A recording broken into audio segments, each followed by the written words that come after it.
do is finding the faces in our image and then finding their encodings as well. So to do that, we will first detect the face. So we will say that face location is equals to, let me write face location is equals to face recognition dot face underscore locations. And all we have to do is we have to send in an image. So we will send in image alone. And because we are only sending in a single image, we will just get the first element of this. Then we are going to encode the face that we have detected. So we will write encode elon is equals to face underscore recognition dot face encodings, and then we are going to send in our image, which is image elon. We'll say the first element here as well. And the face locations are right now we are just doing it so that we can see where we have detected the faces. So to see that, we can write cv2 dot rectangle and we can draw it on image alone, and then we have to give the location of the face. So now for the face location, it actually returns us 4 values.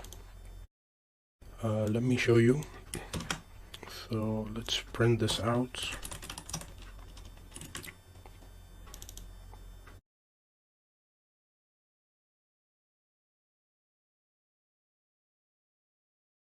So there you go. You can see that it prints out 4 different values. These values are basically top, right, bottom, and left.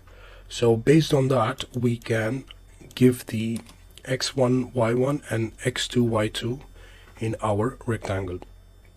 So we will go back here, and then we are going to write the first element will be face at 1, face location,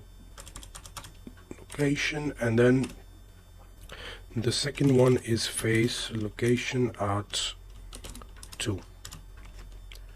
And we will copy this, and these are the second points. So this will be, actually this will be 3 and 0, 3 and 0, and that will be 1 and 2. And then we have to define the colors. So the color, let's put it purple, and then we can define the thickness. Let's run this and see what happens.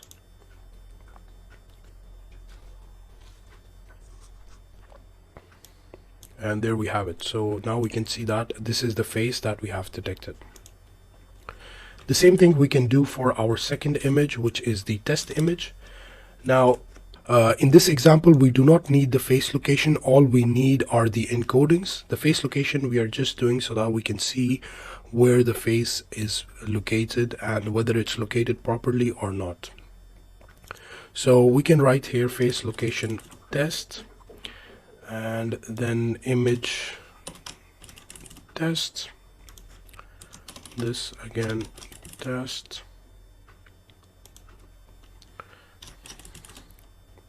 or let's remove the alone, and then image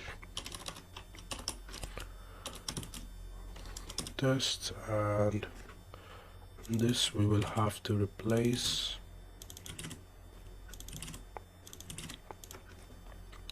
Let's run that again.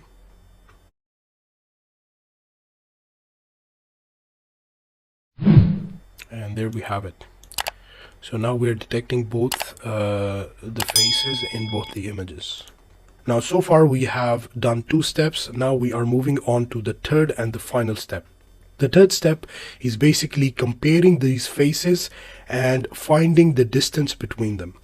So as I have mentioned before, we are getting the encodings, so the encoding for Elon and the encoding for the test image, and then we are going to compare these encodings. So these are 128 measurements of both the faces, and what we will use at the backend is the linear SVM to find out whether they match or not. So let's write it down. So we will say that results is equals to face underscore recognition dot compare faces, and we have to give in a list. So we don't have a list at this point, so we are just this is a list of the known faces. So right now we have only one face, which is Elon, so we are going to use that. So encode Elon, and then we are comparing it with which encodings? Encode test. So if we print this out, we will find our results. So let's run that.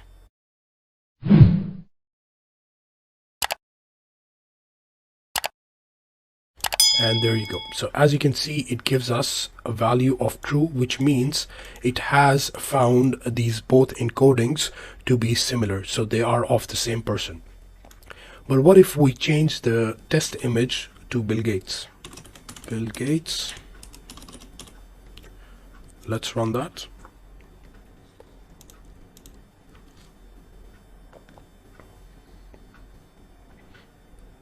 And there we have it. So it detected the face properly, and then it is telling us that this is false. The encodings do not match.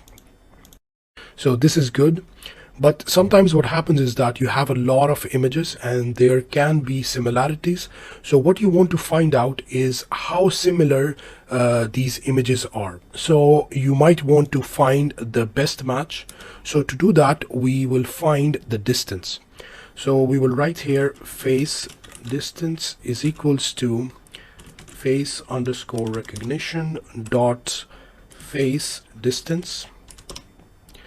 And again, we have to give in a list, so we don't have that, so we will write just encode Elon and then encode test, and this will give us the distance. Now the lower the distance, the better the match is.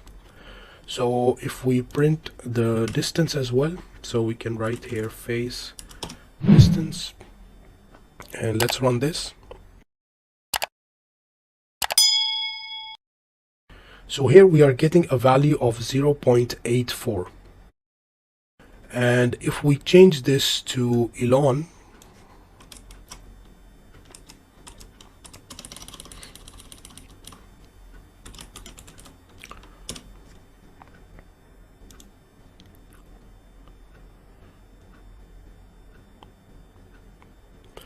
then we are getting a value of 0.43. or 0.44. So you can see that there's a clear difference when they actually match and when they don't match.